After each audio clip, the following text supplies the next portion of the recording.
আসসালামু আলাইকুম রহমতুল্লাহি ওয়া বারাকাতুহু। দেশ এবং দেশের বাইরে থেকে যারা দেখছেন সকলের প্রতি আন্তরিক মোবারকবাদ, অভিনন্দন। সম্মানিত দেশবাসী, আপনারা ইতিমধ্যে জানেন বাংলাদেশে একটি ঐতিহাসিক মিলন মেলা মার্চ ফর গাজা, যেটা এই শিরোনামে আজকের সমাবেশ, এবং বাংলাদেশের উল্লেখযোগ্য ওলামায়ে কেরাম এবং সেলিব্রিটি যারা আছেন সবাই একটা প্ল্যাটফর্মে আজকে একত্রিত হবে। মাজলুম ফিলিস্তিনের এই ইসরায়েলি বর্বর হামলার প্রতিবাদে আজকের আমাদের ঢাকাতে সমাবেশে অংশগ্রহণ করবেন আমাদের বাংলাদেশের জিন্দা শাহজালাল, শেখুল হাদিস ইবনে শেখুল হাদিস, আল্লামা মামুনুল হক সাহেব সহ, এবং বাংলাদেশের আরেকজন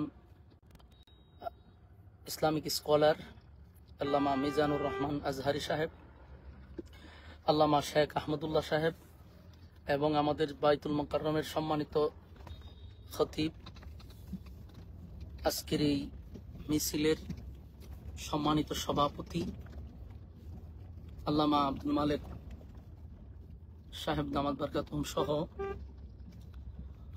উপস্থিত থাকবেন আবুল হাসানাত আব্দুল্লাহ সাহেব থাকবেন, তারপর ক্রিকেটার রিয়াদ মাহমুদুল্লাহ রিয়াদ সাহেব থাকবেন। তো এটা আসলে একটা স্মরণীয়, বাংলাদেশের ইতিহাসে হয়তো বা সবচেয়ে বড় গণজমায়েত হবে আজকে। আর আমি যে বিষয়টা নিয়ে উপস্থিত হয়েছি, যে আমরাও ইনশাআল্লাহ ঢাকার উদ্দেশ্যে রওনা দিচ্ছি।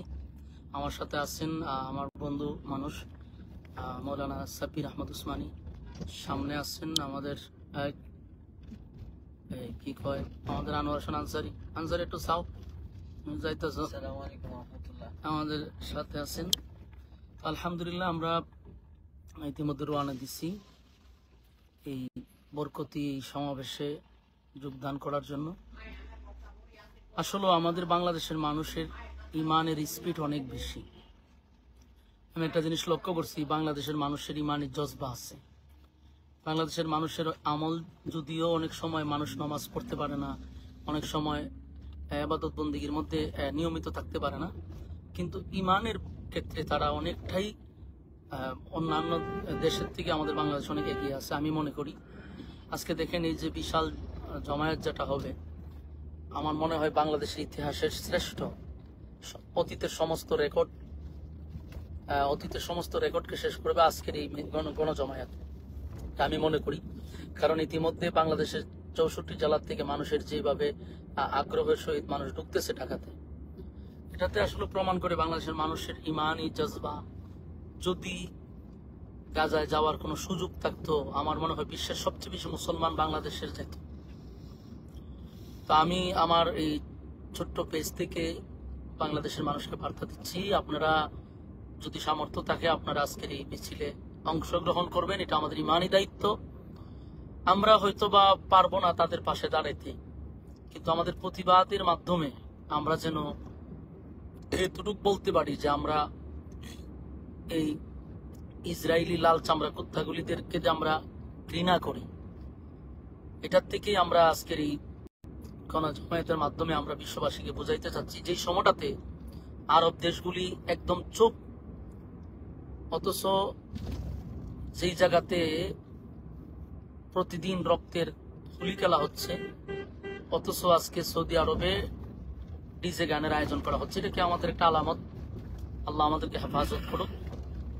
আমি দেশবাসী সবার কাছে দোয়া চাচ্ছি আজকের এই গণজমায়েত যেন সফল হয়, এবং এখানে যারা অংশগ্রহণ করবেন আল্লাহ তাদেরকে উত্তম জাযা দান করুক, দোয়া করি। ইতিমধ্যে আমাদের লাইভে অনেক দূর দূরান্ত থেকে অংশগ্রহণ করেছেন, যেমন বিশেষ করে দুবাই থেকে, তারপরে কাতার থেকে, ওমান থেকে, সৌদি থেকে প্রবাসের যারা আছেন তারা অংশগ্রহণ করছেন, এবং এর মধ্যে আমাদের বাংলাদেশের আরো অনেকেই ওই মুহূর্তে অংশগ্রহণ করছেন। না আমিনুল ইসলাম সাহেব, এরপরে আছেন হাফেজ মোশাররফ হোসেন সাহেব, তানবীর সাহেব, ইমরান খান সাহেব, জুবাইর আহমদ সাহেব, তারপরে হইলে গিয়া শরীফুল ইসলাম সাহেব, তারপরে মাহমুদুল্লাহ সাহেব, হুসাইন আহমদ সাহেব, অনেকেই মানে যুক্ত হয়েছেন এখানে, জাহাঙ্গীর আলম সাহেব। তো এই মুহূর্তে লাইভে অনেকেই যুক্ত হয়েছেন, আলহামদুলিল্লাহ। আলহামদুলিল্লাহ, আজিজুল হক সাহেব, আরো অনেকেই যুক্ত হয়েছেন, আলহামদুলিল্লাহ। আমি ইয়াকুব উসমানী সাহেব, তানবীর ভাই, জি মাশাআল্লাহ, অনেকেই যুক্ত হয়েছেন। তো আমি সবার কাছেই আবদার করব যে আপনারা অংশগ্রহণ করুন, এটা আমাদের ইমানি দায়িত্ব। আমি নিজেকে অনেক গর্ব মনে করতেছি আমি যে আমরা এই জায়গাতে অংশগ্রহণ করার জন্য মানে রওনা দিছি। আল্লাহ তাআলা যেন সহি সালামতে আমাদেরকে পৌঁছায় দেয়। আপনারা আমাদের জন্য দোয়া করবেন। কুড়িগ্রাম থেকে একজনে কমেন্টস করছেন, মাসুম বিল্লাহ পলাশবাড়ির থেকে, নরসিংদীর থেকে আমার এক ভাই, উনিও কমেন্টস করছেন। অনেকে বলছেন যে আমরাও যাচ্ছি, মাশাআল্লাহ ভাই, আমি আছি, মাশাআল্লাহ। আব্দুল্লাহ আল মাসুম।